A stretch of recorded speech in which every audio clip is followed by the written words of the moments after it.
Upon a solitary rock at sea, a former soldier sought refuge, yet the dog bequeathed to him, Scout, possessed deeper insight. During a chilling downpour, the canine commenced an urgent scratching at the unyielding stone hearth. The soldier brushed it aside, but the dog's distress indicated a hidden secret within the very stones, concealed by his grandfather. How could an animal perceive what a trained soldier overlooked? The revelation promised to alter everything. The atmosphere within Sterling and Associates' office was thick with the scent of aged paper, lemon polish, and currency so ancient it had lost its own value. It was a heavy, oppressive air that permeated the dark mahogany paneling and stiff leather chairs. A veritable cage for Liam. He sat rigidly, his back erect, a discipline ingrained by years of service. To an observer, he appeared tranquil, merely awaiting something. Yet inwardly, every nerve was on high alert. He mentally mapped the room's egress points, gauged the heft of the crystal decanter on the lawyer's desk, and noted the subtle tremor in his cousin's expensive Italian footwear. His physicality was that of a coiled spring in a fragile world. Liam was a man forged from the world's unvarnished, resilient elements. In his early 30s, his tall, lean frame exuded a quiet strength evident in his posture.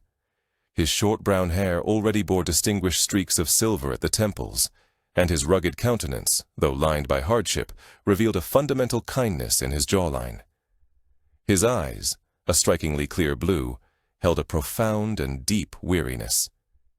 He was clad in a simple gray t-shirt beneath a faded blue and beige plaid shirt, worn jeans, and sturdy work boots. A former Navy SEAL, he was trained to be a phantom in the planet's most perilous locales. Still, he had never felt more out of sync than within this lavish mausoleum.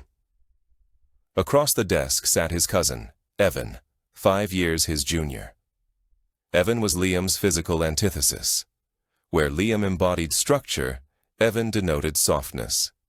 His expertly tailored suit appeared to be a size too small for his somewhat fleshy build, and his face, typically set in an expression of smug contentment, was now a mask of impatient avarice. He rapped his fingers on the polished wood, each tap like a tiny, irritating hammer against Liam's alert senses.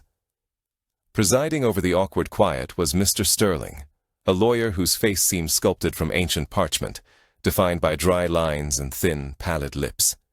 He adjusted his spectacles and cleared his throat, the sound akin to rustling dead leaves. He then commenced, his voice as desiccated as his appearance. Quotes. Julian Croft, his grandfather, a figure Liam recalled only in fleeting, sun-drenched impressions. The aroma of salt and motor oil, a calloused hand on his shoulder, a gruff voice that resonated like stones tumbling in the surf. They had been estranged for nearly 15 years, ever since Liam enlisted against his family's wishes. Mr. Sterling proceeded monotonously, enumerating assets, stocks, and properties. A substantial portfolio was bequeathed to Evan.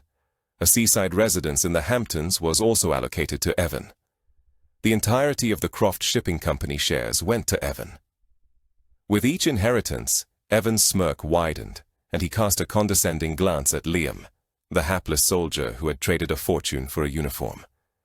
Then, Mr. Sterling paused, peering over his glasses at Liam, a flicker of something inscrutable in his aged eyes.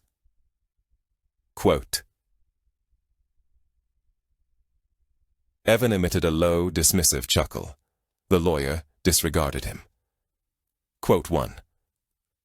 He paused, allowing the words to register before reading the codicil, the passage that would echo in Liam's thoughts for days. This bequest is made with a specific understanding. Seawolf Ledge is given to Liam because he is the only one in this family who comprehends the value of a silent watch. Silence. The city's hum seemed to recede. A silent watch. The word struck Liam with the force of a physical blow. It was terminology from his own world, a language of solitary nights spent gazing into oppressive darkness, of a duty fulfilled without commendation or recognition. How could his grandfather, a man he barely knew, have understood? Evan shattered the quiet with a loud, incredulous guffaw. Quote 3. He shook his head, his face a caricature of disbelief and scorn. Quote, he added, his eyes narrowing with a novel form of avarice. Quote, 5. Liam offered no reply. He felt no sting from the insult, no regret over the lost fortune. He felt only the profound, astonishing impact of that single phrase. A silent watch. For the first time in years, he felt acknowledged.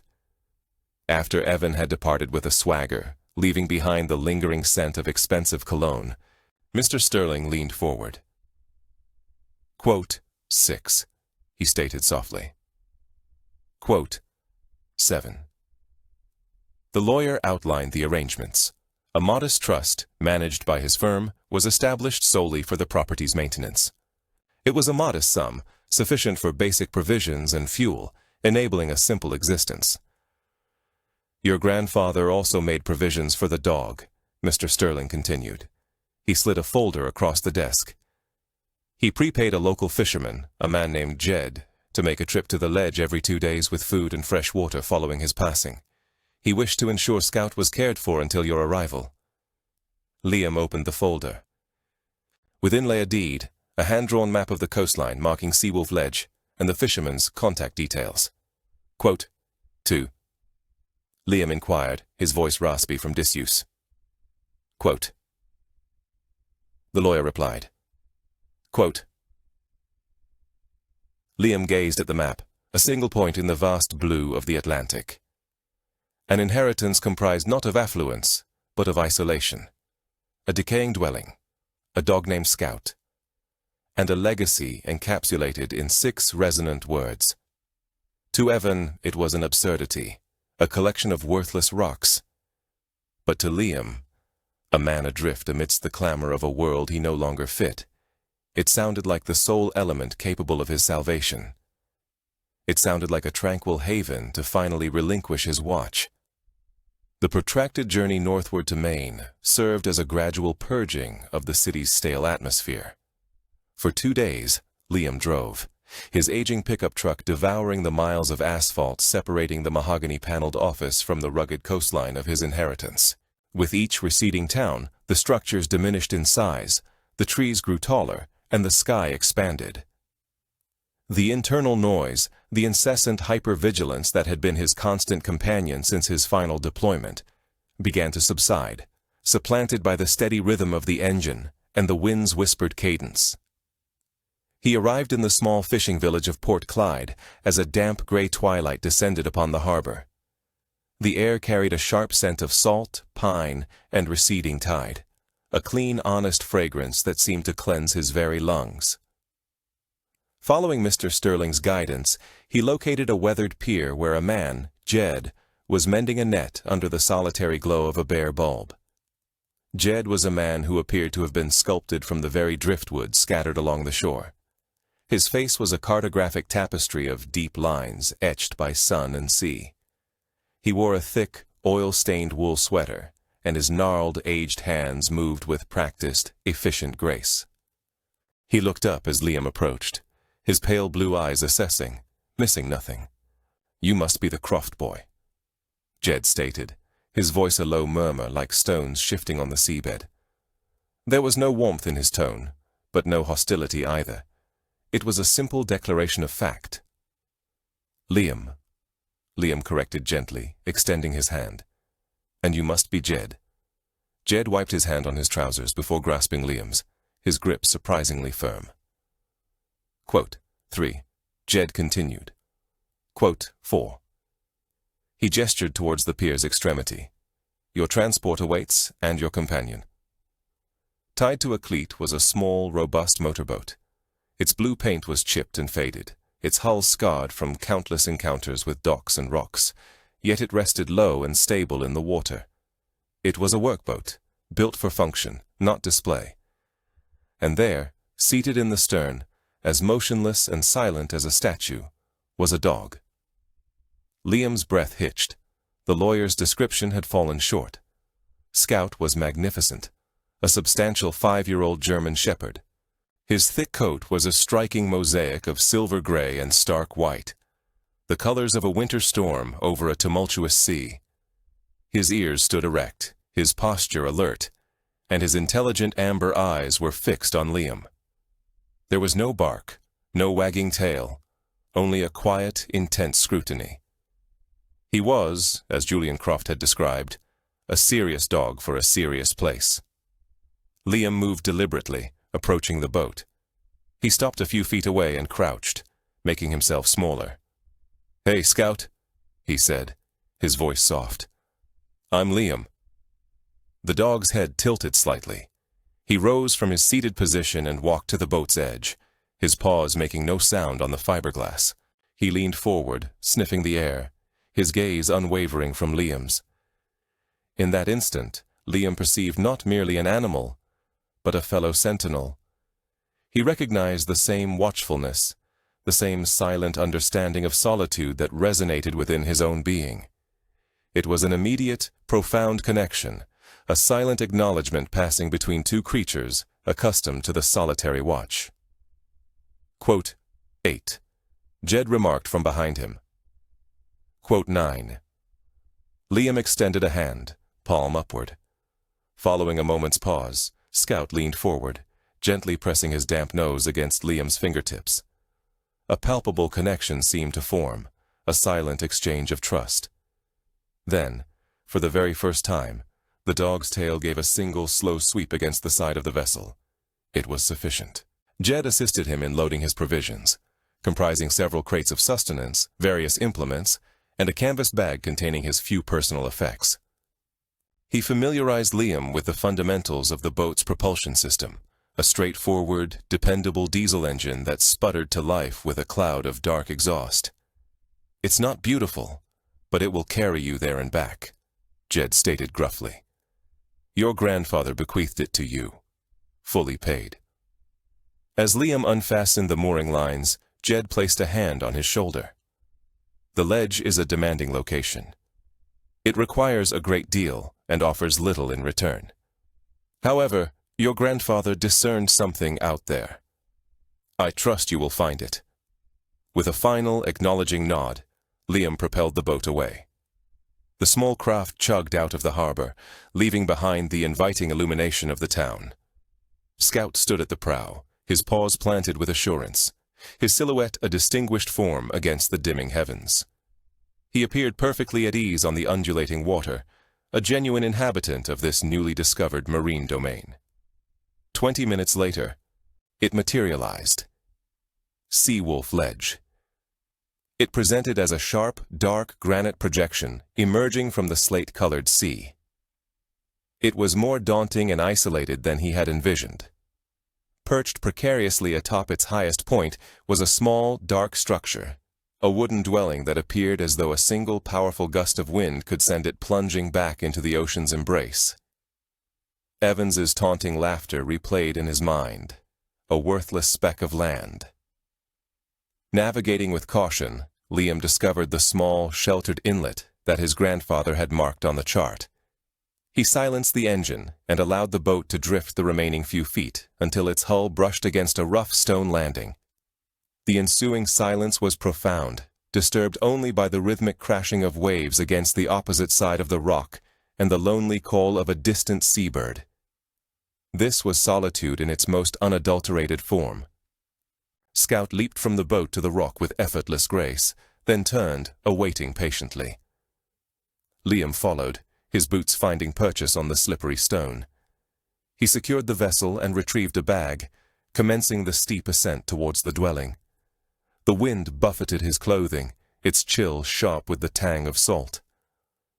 The house seemed even more decrepit up close. The wood was weathered to a pale gray and showed signs of splintering. The windows were obscured by sea spray, and one of the shutters hung by a single hinge, clattering a mournful cadence in the wind. He pushed the door inward. It protested with a groan. The interior was bare, populated by the lingering presence of old furnishings, and imbued with the scent of damp neglect and the omnipresent sea. A wave of despondency, cold and heavy, washed over him. What was he doing here? This was not a sanctuary. It was a burial site. But then a warm, firm pressure nudged against his leg. He looked down. Scout stood beside him, leaning against him, his amber eyes gazing upward with an expression of unshakable devotion. The dog's simple, anchoring presence cut through the overwhelming despair. This was not merely a house, it was a refuge. It was not a tomb, it was a station. And he was not alone. He had companionship. Liam inhaled deeply, the salty air filling his lungs. He dropped his bag onto the floor, the sound resonating in the vacant space. Quote, he said, a nascent sense of purpose beginning to flicker within him. Quote, the days on Seawolf Ledge blurred into weeks, each one dictated not by the hands of a clock or the pages of a calendar, but by the immense, slow respiration of the ocean. Time was reckoned by the ebb and flow of the tide, the sun's gradual passage across the celestial sphere, and the increasing ache in Liam's muscles. He and Scout settled into a cadence, a rigorous regimen that was both demanding and profoundly restorative. Mornings commenced before dawn, with Scout nudging a cold, moist nose into Liam's palm. They would initiate the day by traversing the perimeter of their granite domain, a silent survey of their post. Liam would inspect the boat's mooring, ensuring the lines were secure, while Scout maintained a vigilant watch from the highest elevation of the rock, his ears pricked to capture every sound carried upon the breeze. The dwelling, their weathered stronghold, necessitated ongoing maintenance. Liam, utilizing the implements his grandfather had left behind, became a proficient student of salvage and restoration. He grew familiar with the distinct creak each floorboard emitted, the particular way the wind sighed through a specific fissure in the wall. He replaced rotted planks on the modest porch, reattached the askew shutter, and meticulously eradicated accumulated layers of salt crust from the window panes until slender shafts of clear daylight could finally penetrate the dimness. Every strike of the hammer, every turn of the screwdriver constituted a focused physical action that left no allowance for the lingering specters of the past. The loud, sharp sounds that would have sent him into a spiral in the city were different here. They were sounds of creation, of mending. And when he flinched, Scout would invariably be there, a solid, reassuring presence at his side, anchoring him firmly in the present moment. His anxieties, once debilitating ambushes that left him breathless and trembling, began to diminish in their power. They still surfaced, but they were mere echoes of their former intensity, whispers of apprehension rather than deafening roars. In the boundless, open expanse of the sea and sky, the stimuli of his trauma found no resonance. The quiet labor of survival served as potent therapy, and the stillness of the ledge gradually permeated his being. Their bond, Liam's and Scout's, deepened beyond the conventional connection between a man and his canine companion. It evolved into a partnership forged in shared isolation. They were two sentinels guarding a solitary outpost, communicating in a language devoid of spoken words. When Liam's frustration intensified over an obstinate nail or a warped section of timber, Scout would rest his substantial head upon his knee. When the familiar weight of solitude settled upon Liam's shoulders, as he observed the distant lights of the mainland emerge at twilight, Scout would emit a low, soft whine and nudge a scuffed tennis ball, discovered beneath the porch, into his hand. Liam learned to interpret the dog's cues as adeptly as he read the atmospheric conditions. A low growl directed towards the surging waves indicated an impending aggressive tide. A persistent, meticulous patrol of the house's foundation signaled an approaching storm. He placed his absolute trust in Scout's instincts, much as he had once relied on the vigilance of the man watching his rear in a darkened alley halfway across the globe. To supplement his prepackaged rations, Liam took up angling. He discovered his grandfather's old fishing rods and tackle box within a sea-worn chest. He would cast his line from the western rocky outcroppings, Scout remaining patiently at his side for extended periods, an immobile figure of gray and white against the dark stone. The repetitive motion was akin to meditation, and the exhilaration of a tug on the line offered a simple, uncomplicated delight. He would share his catch with Scout, preparing the fish over a small fire pit he constructed in the sheltered lee of a rock formation. They would dine together, observing the stars emerge in a magnificent, unpolluted firmament. The sole audible elements were the crackling of the fire and the steady cadence of the surf. One afternoon, while engaged in the repair of a diminutive, water-damaged writing desk situated in the corner of the main chamber, he encountered a drawer that was resolutely jammed. After carefully working it free, he discovered it contained not papers, but a collection of leather-bound journals. They were his grandfather's ET8. He settled onto the floor, Scout resting his head upon his lap, and opened the initial volume. The script was precise, characteristic of an engineer. However, these were not personal diaries. They were logs filled with meticulous observations. For a span of years, Julian Croft had meticulously documented the existence on this rock. They contained detailed charts of tidal patterns, notations regarding the velocity and temperature of the ocean currents that encircled the ledge, and sketches depicting the migratory movements of seabirds. It was the concluding section of each journal, however, that truly captured his fascination. His grandfather had written about what he termed the songs of the ocean. He described the low-frequency vibrations that resonated through the granite on tranquil nights, the distinctive acoustic signatures of vessels passing miles away, and the profound, resonant undulations the seabed would produce during periods of tempestuous weather. Julian had not merely resided on this rock. He had listened to it, studied its voice, and regarded the entire ledge as an enormous, living acoustic sensor. Liam ran a hand over the intricate diagrams and pages filled with dense notations. A profound sense of awe settled upon him. He began to grasp that his inheritance encompassed more than just a rock and a dog. It represented an enigma. The discovery of the journals altered the very texture of Liam's days. The physical exertion involved in the house's repair persisted, but his evenings were now devoted to scholarly pursuits, poring over his grandfather's precise notes by the faint glow of a kerosene lamp. The rhythmic crashing of the waves outside ceased to be mere ambient noise. It became the symphony that Julian Croft had dedicated years to deciphering.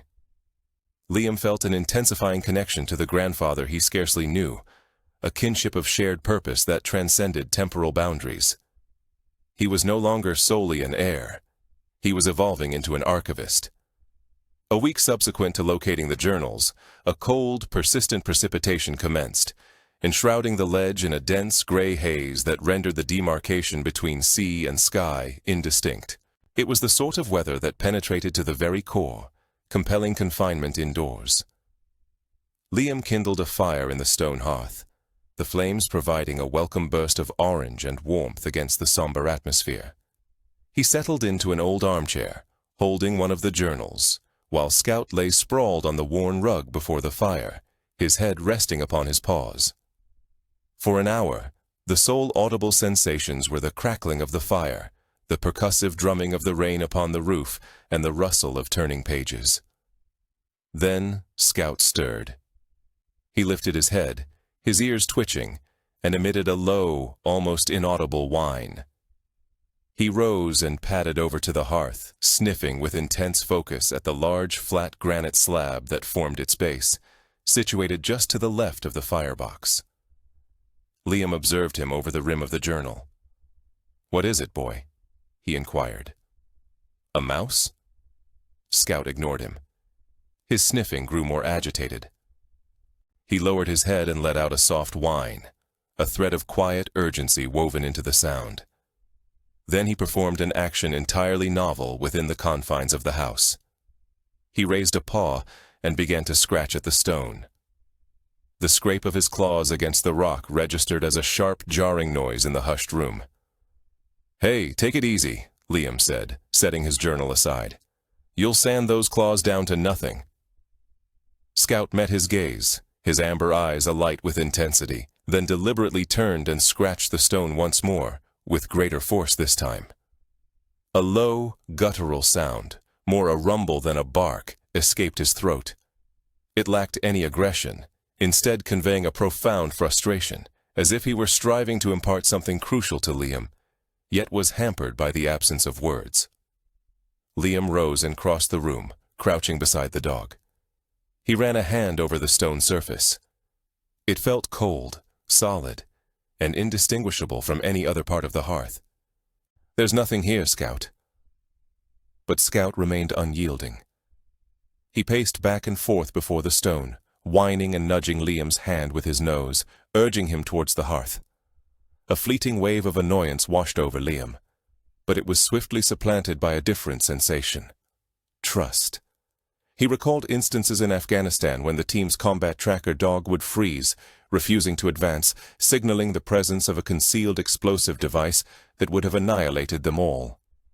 He had learned then, in the harshest of classrooms, that the instincts of a highly trained animal constituted a language one ignored at grave peril. Everything about Scout, from his composed demeanor to his unwavering focus, proclaimed him to be far more than a mere pet. All right, I understand," Liam conceded, giving the dog's broad head a pat. Quote 2. He then examined the stone slab with renewed scrutiny.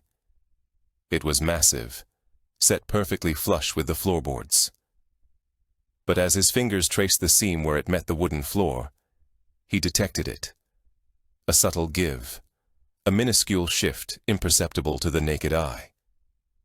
He applied pressure to the edge with his full weight, and a faint grinding sound reached his ears. His heart began to quicken its pace. He retrieved a long, heavy-duty crowbar from the sea chest where he kept his tools. Inserting the flattened tip into the minuscule gap, he braced his shoulder against it and heaved.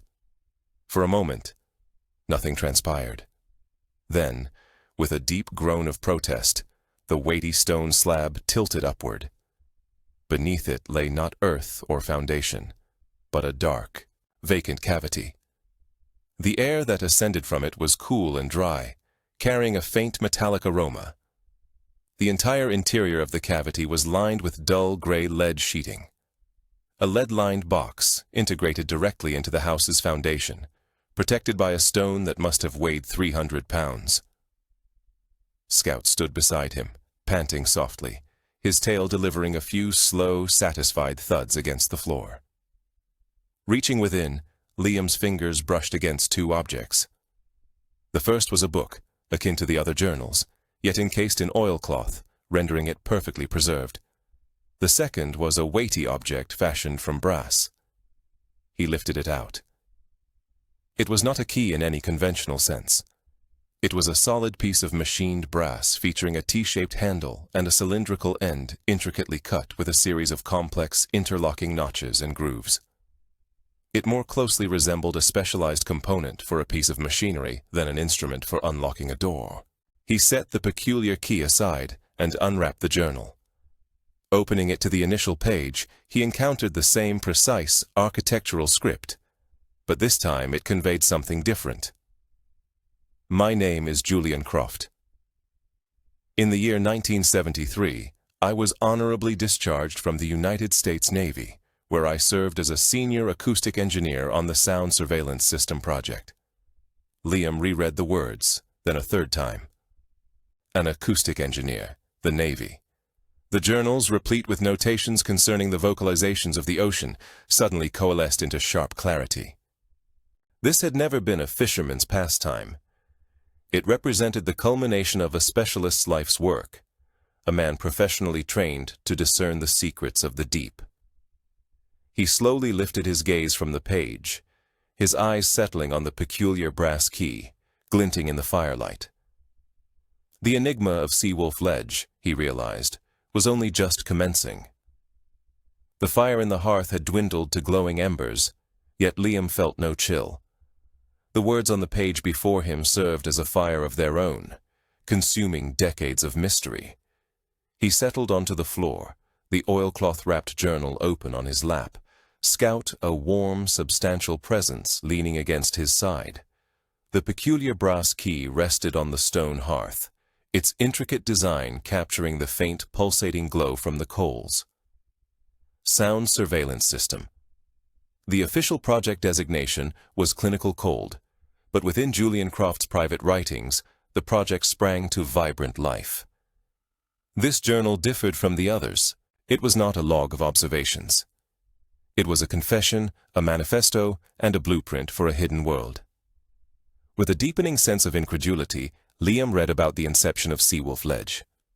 His grandfather, a brilliant yet cantankerous engineer, had discovered that this particular, unremarkable fragment of rock was a geological anomaly. The unique density and composition of the granite deep within the ledge functioned as a natural acoustic amplifier, a colossal passive lens capable of focusing the faintest sounds from the deep ocean, channeling them a dozen miles offshore. It was, he wrote, a gift from the earth, a natural listening post, more sensitive than any man-made array of that era. The journal detailed the clandestine construction, a project Julian had undertaken following his discharge, financed by his personal savings and the proceeds from a discreet patent sale. He described with an engineer's pride how he had spent 5 years excavating a chamber deep within the stone, a feat of solitary, arduous labor. Then came the section that caused Liam to sit up straighter, the power source. Julian harbored an obsession with self-sufficiency, with creating something that could not be rendered inoperable by severing a power line from the mainland.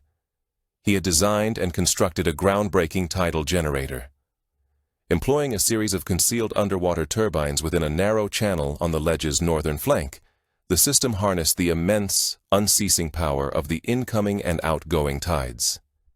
It was a self-contained, self-sustaining power source that, in his words, would operate as long as the moon influenced the sea. He had even integrated a sophisticated network of batteries and regulators to ensure a consistent supply. A design so elegant and forward-thinking that it left Liam breathless. However, as the journal progressed, the tone of pride gradually gave way to a profound, simmering bitterness. Julian recounted his final years in the Navy, his efforts to present his research on the distinctive properties of locations like Seawolf Ledge. He had envisioned a network of small defensive listening posts, an invisible shield to safeguard the coast. But his superiors, individuals he contemptuously referred to solely as the vultures, perceived something else entirely. They saw an instrument for tracking and targeting, a means to transform his shield into a sword. They wished to hunt with it, Julian wrote, his script becoming sharp and incensed. I provided them the means to hear a whisper from leagues away, and they desire only to use it to aim a cannon. They speak of deterrence, yet their eyes gleam with the promise of aggression. They are incapable of perceiving the beauty in listening. They only recognize the utility in killing. Disgusted, he had opted for an early discharge, burying his research and dedicating his life to constructing his creation in secrecy, on his own terms.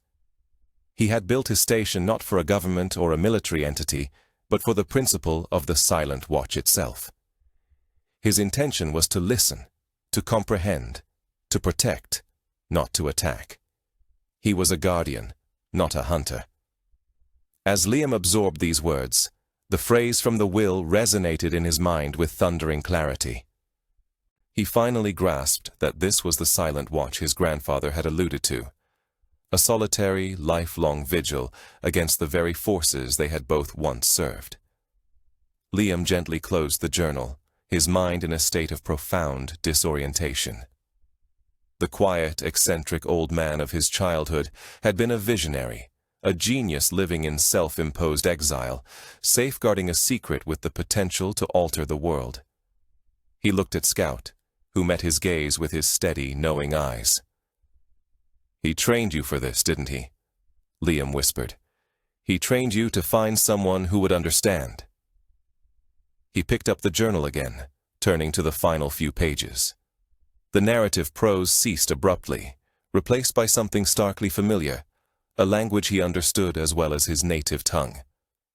The pages were filled with columns of numbers, letters, and naval abbreviations. It was a cipher, a standard grid-based naval code learned during his training. His mind, long accustomed to the unhurried rhythm of the tides, sharpened instantaneously, reverting to the disciplined focus of his former life. He found a pencil and a spare sheet of paper, and commenced the methodical work of decryption. It was a protracted process, a dialogue with a ghost conducted in the arcane language of the military. The decoded message was not a simple set of directives. It comprised a series of riddles imbued with naval lore, where the sea exhales and the stone reveals its size. The spring tide, Liam realized, the lowest tide of the month, when the maximum amount of rock emerged during the dog watch, between 1600 and 2000 hours, late afternoon. Follow the Kraken's arms to the heart of the trident.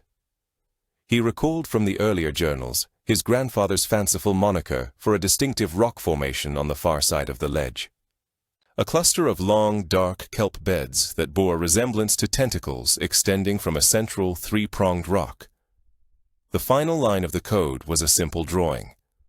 The profile of the peculiar brass key, with an arrow indicating a twisting motion. Liam leaned back, the decoded message spread out before him. It was a treasure map, but the treasure was not gold. It was a hidden entrance, a portal into his grandfather's secret realm. He looked at the heavy brass key, its purpose now terrifyingly clear. Then he gazed out the window at the gray, churning sea. The tide was turning. The act of waiting evolved into a new form of vigilance. With the deciphered message from his grandfather's journal securely kept, Liam's days became governed by a singular objective. He consulted Julian's precise tide charts, cross-referencing them with the modest almanac he had brought along. He observed the lunar cycle, watching a slender crescent of silver mature into a fully illuminated disk that cast a shimmering reflection upon the water. The spring tide was 3 days away. During this period, an palpable sense of anticipation permeated the ledge. It was a shared expectancy, a silent accord that emanated between man and canine companion. Scout appeared to recognize the subtle change. He was unusually more observant than ever, his amber eyes frequently fixing on Liam, his head tilted as if awaiting an instruction embedded within his very essence. They conducted their daily rounds, but their gazes now consistently drifted towards the island's far side, towards the rugged rock formation that Julian had christened the Trident. On the third day, the atmosphere was still, and the sea lay like a sheet of glass. The tide began to ebb with an almost supernatural swiftness, receding further than Liam had ever witnessed. It was as though the ocean itself was inhaling deeply and slowly, revealing the submerged foundations of the ledges. Rocks that had always been underwater were now slick and dark under the afternoon sun, adorned with glistening verdant and brown algae. The world carried the scent of salt, brine, and ancient stone. The moment had arrived. The hour of the dog watch was upon them. "Ready, boy?" Liam inquired, his voice hushed. Scout responded with a soft vocalization, his body tensed with eagerness. Liam carefully draped a small, robust pack over his shoulder. Within it, he had placed a powerful flashlight, a segment of strong rope, and a canteen of water. He slipped the weighty brass key into his jacket pocket, its heft a solid, tangible connection to the past. He inspected his sturdy work boots, then gave Scout a final firm tap on his head. "All right, let's go see what he was concealing." They navigated the hazardous pathway from the dwelling to the newly exposed shoreline. The ground was slippery with marine moss, and the air was thick with the cries of gulls disturbed by the retreating water. Scout moved with a confident, four-footed agility. His paws found purchase where Liam's boots occasionally faltered. He led the way, not with eager pulling, but with a steady, purposeful gait, occasionally glancing back to ensure Liam was following. They reached the formation Julian had referred to as the Kraken's arms. It comprised a series of long, thick beds of dark brown kelp exposed by the low tide, snaking from the deeper water towards the base of a tall, three-pronged cliff face, the Trident. The kelp resembled a carpet of living tendrils, and they had to traverse through it, the thick, rubbery fronds clinging to their legs. Liam adhered to the instructions, tracing the path of the kelp to the base of the central prong of the cliff.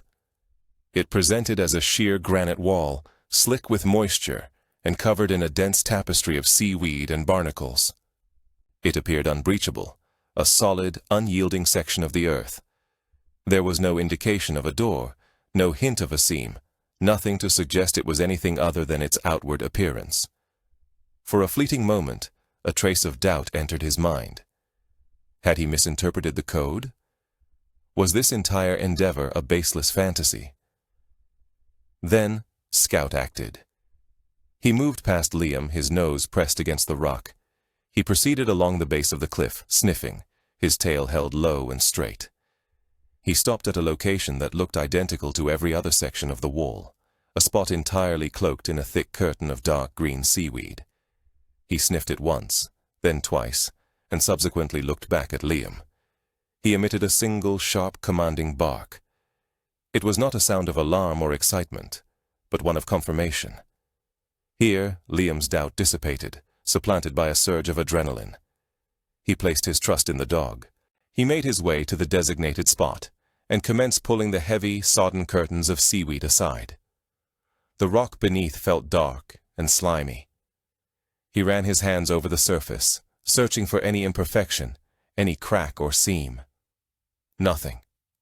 "Show me," he murmured. Scout nudged a specific area with his nose, precisely at waist height. Liam focused on that small region, wiping away the slime and sea moss, and then he perceived it. It was not a keyhole, nor a button, nor a handle. It was a perfectly circular indentation, no larger than a coin, with an intricate gear-like pattern etched into its center. It was so seamlessly integrated into the rock face that it was virtually invisible unless one knew precisely where to look. His heart pounded against his ribs. He retrieved the heavy brass key from his pocket. The daylight was fading, but he could discern that the intricate notches and grooves on the end of the key were a perfect match for the pattern in the rock. It was the work of a master artisan, a piece of precision engineering concealed in plain sight. With a slightly unsteady hand, he inserted the key into the slot. It slid in with a smooth, gratifying click, fitting so precisely that there was no discernible play. He took a deep inhalation, grasped the T-shaped handle with both hands, and turned it clockwise, precisely as the drawing in the journal had indicated. For a second, nothing occurred. Then, a low, deep, grinding sound vibrated through the soles of his boots. A sound that seemed to emanate from the very core of the stone. A thin, perfectly straight line appeared on the rock face, tracing the outline of a large, rectangular door. The sound intensified, the groan of immense weight being shifted by a powerful, concealed mechanism. Slowly, ponderously, the entire section of the cliff face began to recede into the darkness within. A multi-ton slab of solid granite slid inward, akin to the door of a bank vault. The opening revealed a dark, square tunnel leading into absolute blackness. A cool, dry, still air flowed out, carrying the faint aroma of ozone and dormant machinery. Liam and Scout stood at the threshold, gazing into the abyss. The enigma of Seawolf Ledge was no longer a puzzle on a page. It was a dark, silent passageway, awaiting exploration. For a considerable moment, Liam and Scout remained motionless at the threshold. Two figures silhouetted against the diminishing light of the external world. The tunnel before them was a flawless square of absolute darkness, a breach in the ancient stone. The cool, dry air emanating from it was sterile, a stark contrast to the salt and life of the sea behind them. Liam's SEAL training took precedence.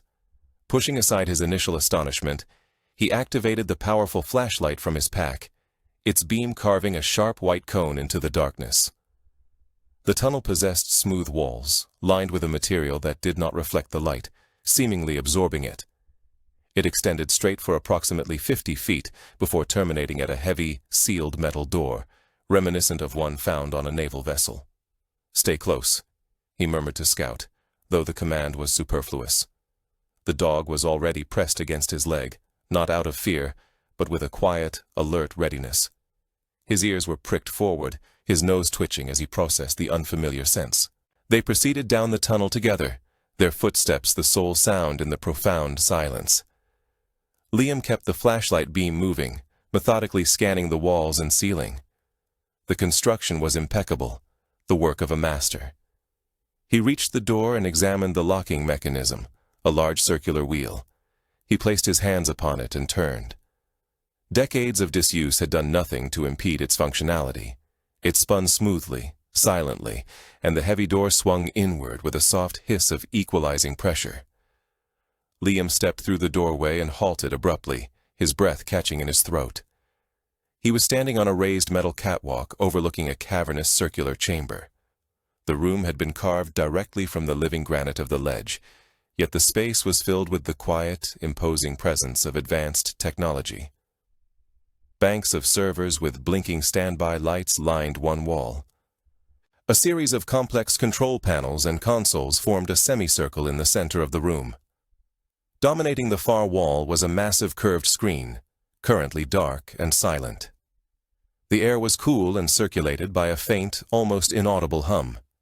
Everything was impeccably clean, devoid of dust or corrosion, preserved in this hermetically sealed tomb. It was a time capsule from the Cold War, yet it felt futuristic.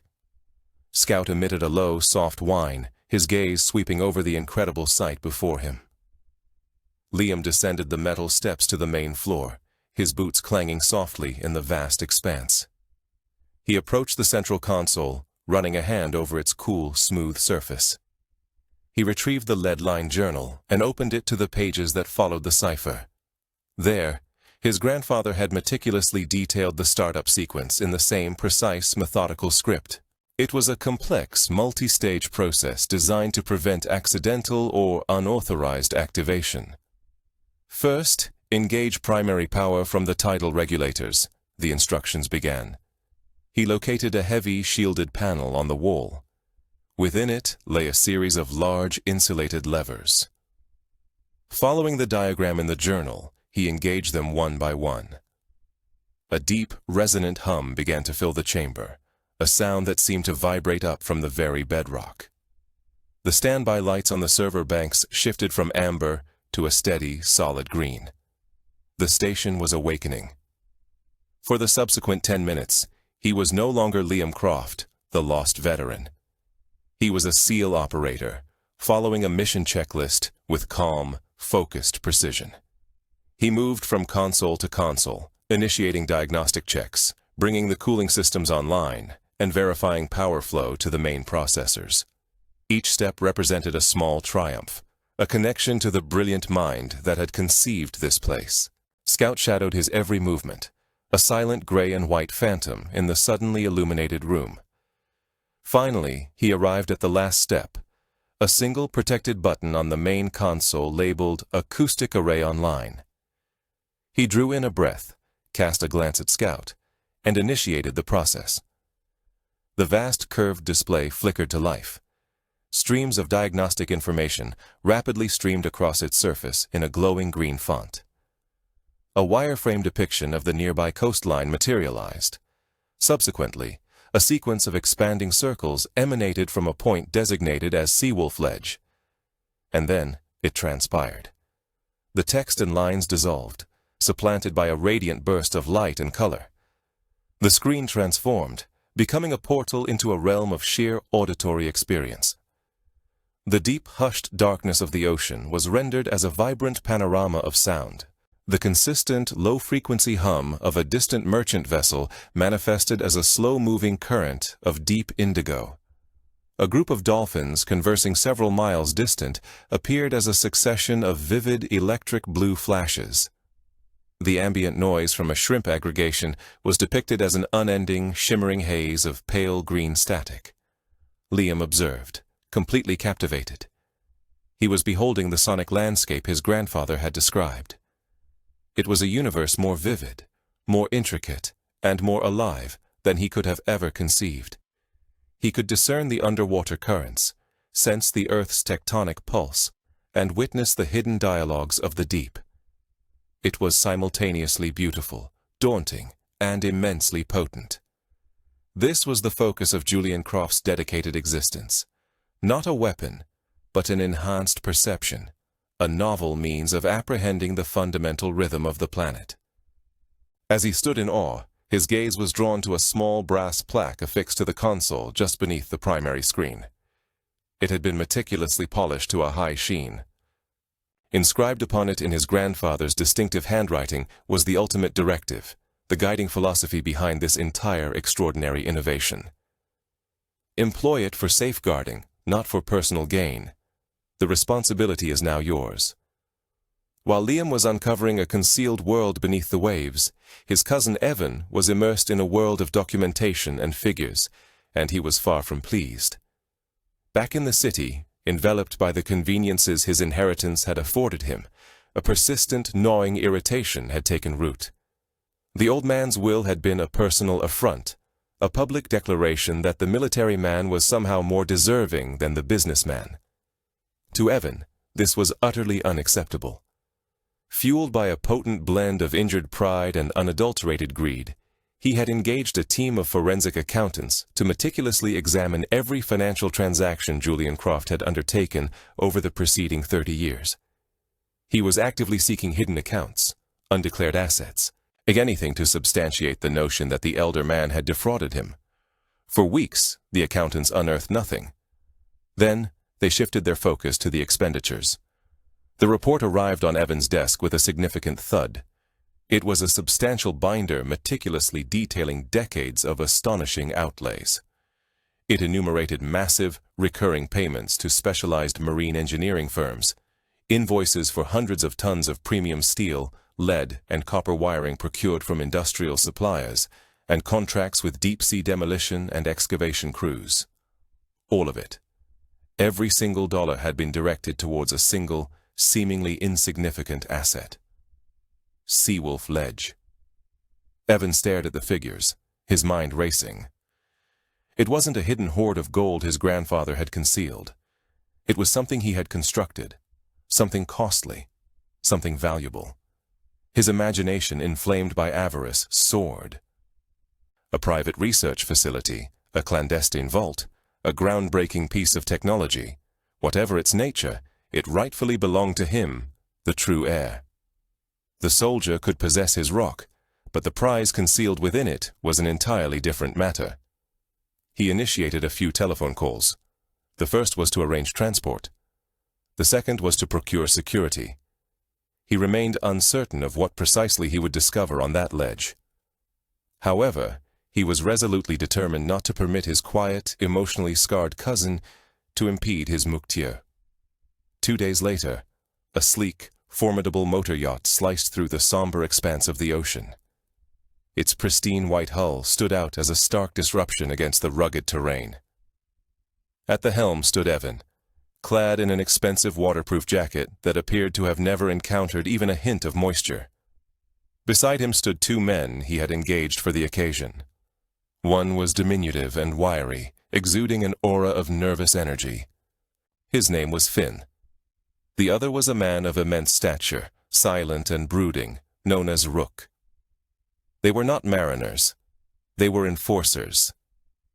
Their palpable discomfort on the undulating water was evident. As they navigated the final rocky protrusion and Seawolf Ledge came into view, Evan emitted a triumphant laugh. The derelict shack perched atop the outcrop looked as meager as ever. "There it is," he proclaimed. "The domain of the king of nothing." Liam and Scout were outside tending to a fishing net near the dwelling when they detected it. A sound utterly foreign to their tranquil environment. The high-pitched whine of a powerful engine growing progressively louder. Scout was on his feet instantly, a low, guttural growl emanating from deep within his chest. Liam rose slowly, his gaze sweeping across the water's surface. He observed the launch, a bright white gash upon the gray sea, making a direct approach towards their secluded cove. He felt no alarm, merely the cold, ingrained composure of a threat evaluation. 3 individuals, one of whom he recognized. 2 unknown variables. Their trajectory was deliberate, not that of lost tourists.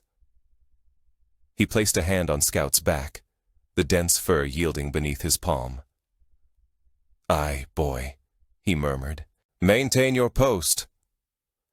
The yacht anchored somewhat clumsily in the cove, its gleaming chrome fittings reflecting the pale sunlight. Evan, Finn, and Rook disembarked onto a small, inflatable tender and motored towards the stone landing. Evan leaped ashore, his expensive deck shoes skidding on the wet rock, causing him to nearly lose his balance. "Liam," he called out, his voice a jarring blend of forced joviality and imperiousness. "Cousin, what a surprise finding you here. I was passing through the vicinity and thought I'd pay a visit." Liam remained stationary near the house, compelling them to undertake the arduous ascent towards him. Scout stayed by his side, his growl a steady, ominous resonance. As the three men approached, the dog subtly shifted his stance, positioning himself directly between Liam and the newcomers.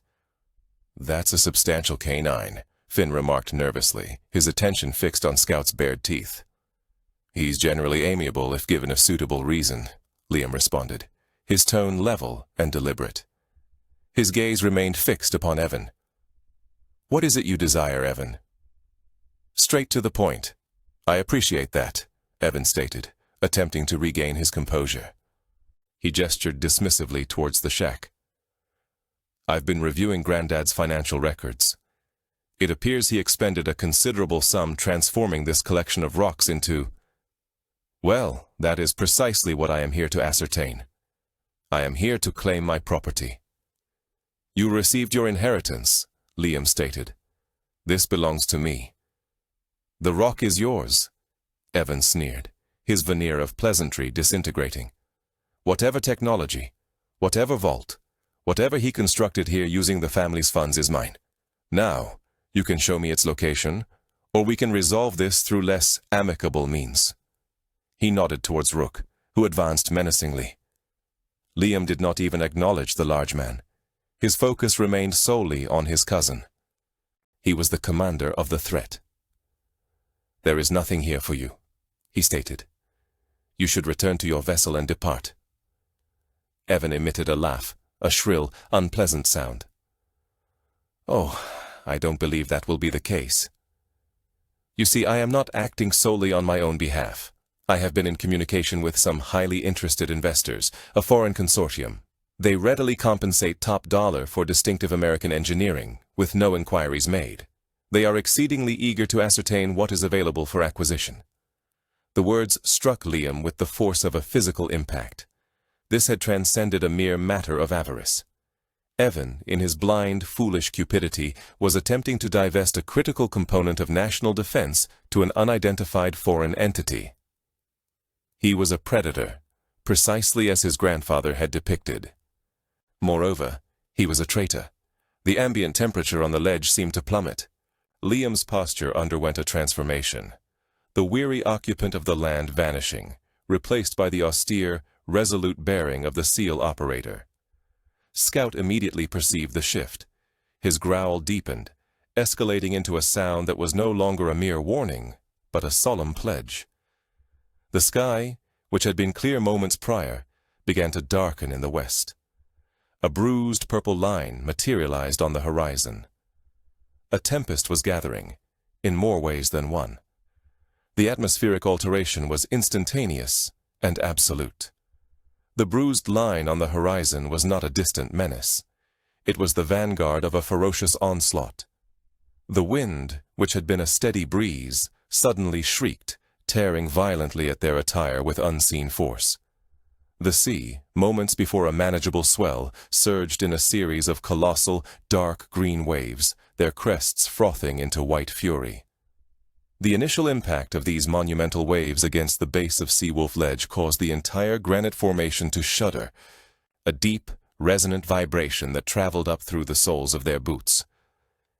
Evan's sneer was erased from his countenance, replaced by a slack-jawed expression of alarm. The two hired men, Finn and Rook, exchanged looks of panic. They were urban enforcers, utterly unsuited for this raw, untamable wilderness. Their sleek motor yacht, anchored in the cove, was now being buffeted about like a child's toy, its bow plunging erratically into the troughs between the waves. Quote. Finn yelled over the roar of the wind, his voice thin and reedy. Quote 1. Evan screamed back, his hair plastered to his forehead by the spray. Quote. He was correct. The storm had ensnared them. Their sole sanctuary on this desolate rock was the dilapidated wooden shack they had been attempting to breach.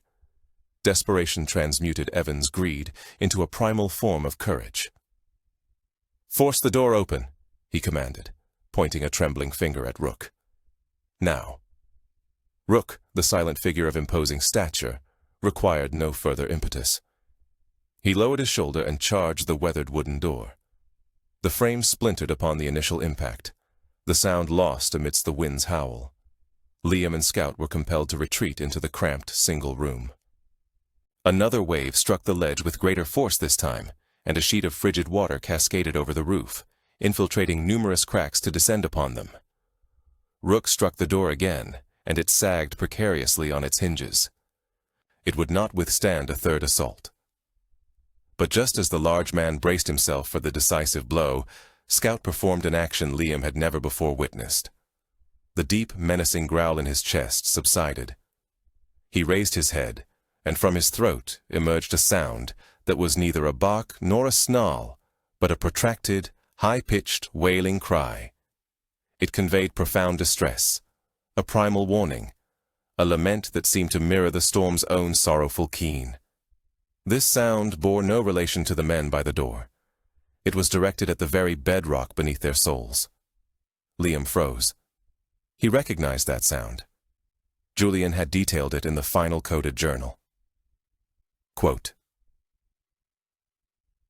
"It was a trained alarm, a signal that the storm's formidable pressure and the violent wave impacts were inducing perilous vibrations within the granite structure of the ledge itself. The house represented the most vulnerable point.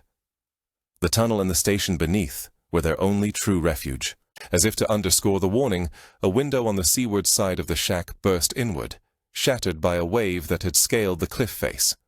A torrent of salt water and wind inundated the room, scattering papers and old charts. There was no more time. "This way, Scout," Liam bellowed. He abandoned the front door, turning instead towards the stone hearth. He strained against the massive slab he and Scout had moved days prior. It tilted upwards, revealing the dark, lead-lined cavity. Disregarding the shouts from Evan and his men, Liam dropped into the confined space, landing on the floor of the secret passage that connected the house to the tunnel's apex. Quote 2. Scout leaped after him without hesitation. Liam pulled the heavy stone slab back into place as best he could, just as the front door finally yielded with a crash of splintering wood. He did not wait to witness their entry. Grabbing a flashlight, he plunged into the connecting passage, sealing a robust inner door behind him.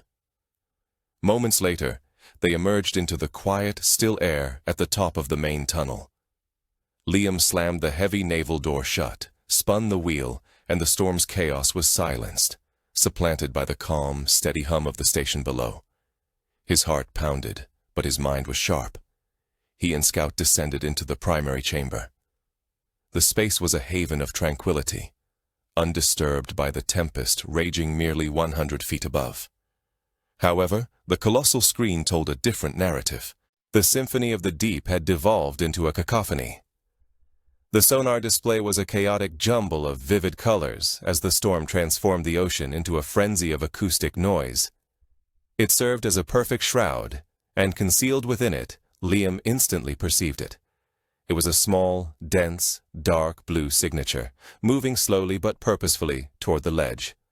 A submarine, small, likely a submersible or a mini-sub, utilizing the storm's roar as an impeccable shield to mask its advance. These were Evan's investors arriving for their acquisition. The dual threat struck him with the force of a physical blow. Above, trapped in a rapidly disintegrating shack, were 3 hostile but now helpless men.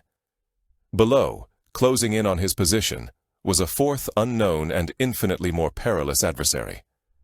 And the entire structure he occupied was under immense physical strain from the storm, precisely as his grandfather had feared and Scout had warned. He was ensnared between the Atlantic's wrath, his cousin's avarice, and the arrival of a predator from the deep. He stood before the glowing screen, the fate of this incredible legacy, and possibly his own life hinging on his next move. Escape was impossible. Engaging on 2 fronts was suicidal. A desperate, incredibly risky idea began to coalesce in his mind, a decision that defied every instinct he possessed, yet was the sole tactical recourse remaining. He had to consolidate the threat. The decision solidified in Liam's mind, cold and absolute. He was a guardian of this place, and that entailed protecting it from all threats, both internal and external. He glanced at Scout, whose amber eyes were fixed on him, awaiting instruction. "Watch them," Liam commanded, his voice a low, steady tone that carried the unmistakable weight of authority. He gestured toward the screen where the hostile submarine signature pulsed. Then he turned and moved towards the tunnel leading back to the world of chaos. He ascended the passage, the calm hum of the station receding behind him, replaced by the muffled, terrifying roar of the storm. He opened the inner hatch, and the sound intensified, a physical pressure against his ears. He took a deep breath and pushed open the heavy stone slab into the maelstrom of the disintegrating shack. The scene within was one of utter pandemonium.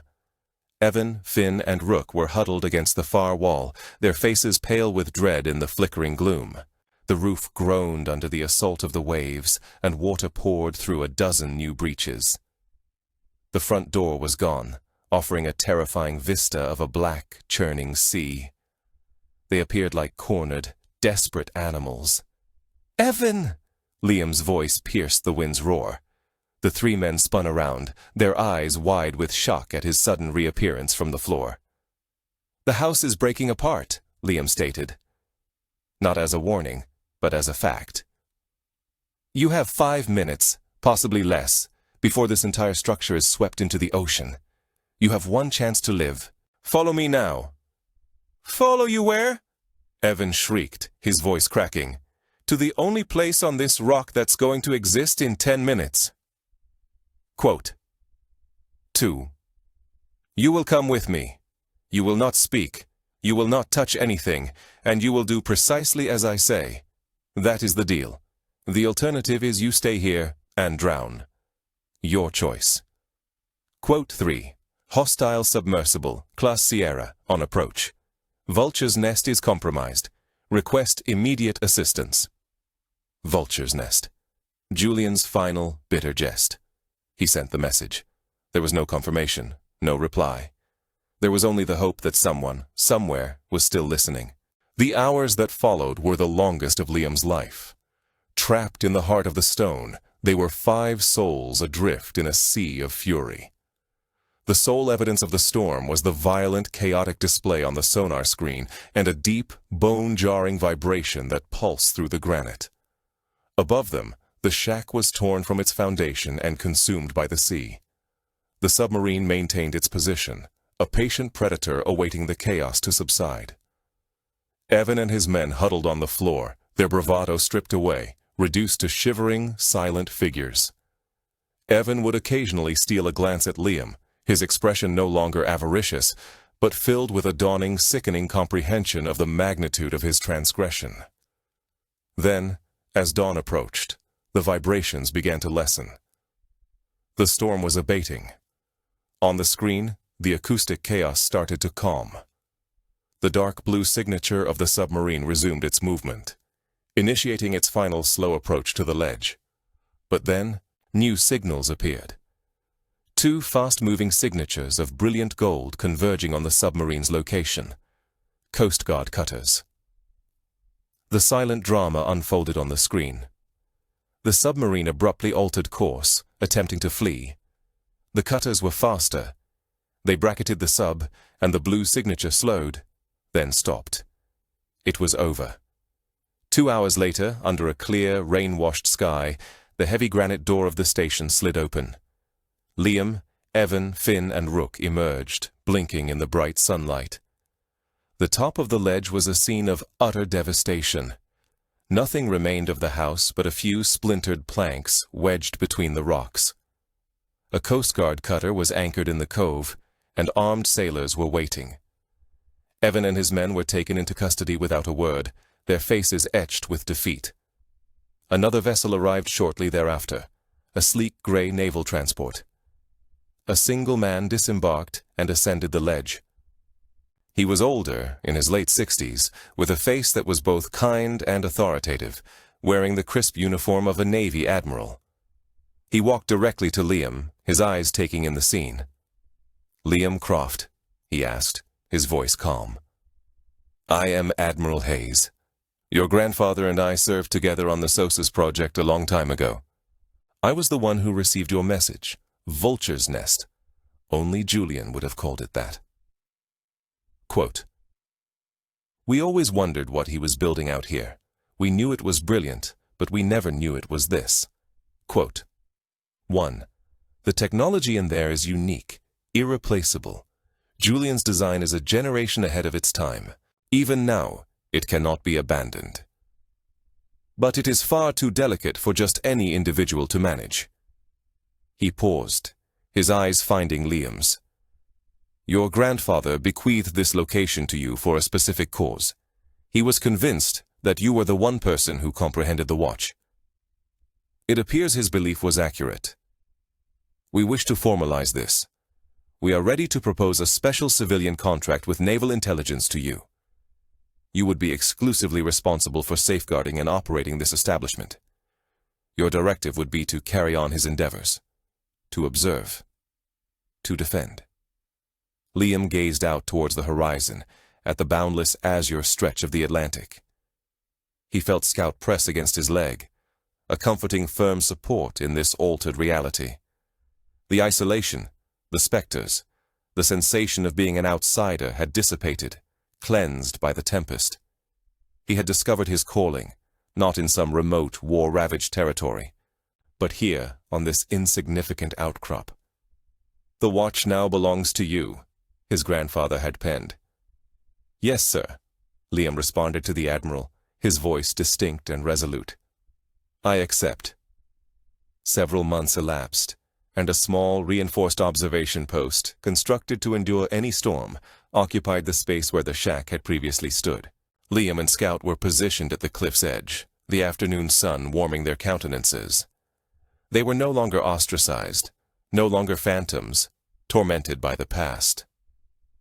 They were guardians. They had found their sanctuary, and their silent vigil had commenced. Occasionally, the most profound legacy is not affluence, but a distinct mission, revealed to us through the steadfast devotion of a companion who seeks no recompense. The connection between a veteran and their canine is an unspoken pledge, a tranquil accord that they will perpetually stand by each other, irrespective of the challenges.